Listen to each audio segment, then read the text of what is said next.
The Tamil Tigers now say they're laying down their weapons. Sri Lanka's 26-year civil war appears to be all but over. The government says it's delivered a military defeat to the rebels and rescued almost 180,000 civilians.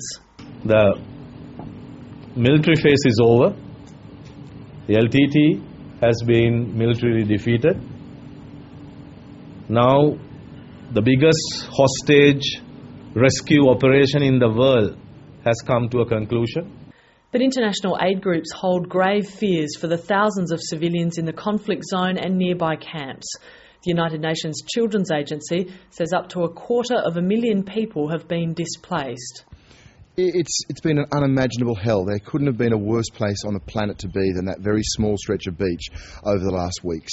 Hundreds of children have been killed. Many, many more are suffering severe malnutrition. The army has now taken control of the coast and says the Tamil Tigers are cornered in a small patch of land.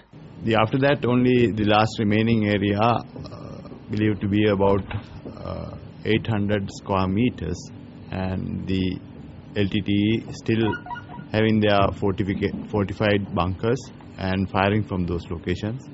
The Sri Lankan government has rejected allegations from international observers that civilians may have been sexually abused in government-run camps. In turn, it accuses aid workers of long-standing abuse. There are a few blue-eyed children in that camp, so you'll know that some of the NGOs have had a jolly good time when they were up in Vavuniya. So when you go up, just have a look and try and identify them. Sri Lanka's President Mahinda Rajapaksa has come home from an overseas visit to deal with the aftermath of the bitter fighting in the north. The big challenge facing the Sri Lankan government is to turn a military victory into a sustainable peace. In the short term, that means addressing the humanitarian concerns. In the longer term, it's all about changing the politics of northern Sri Lanka. The United Nations believes the Sri Lankan government is ill prepared for the influx of thousands of displaced civilians.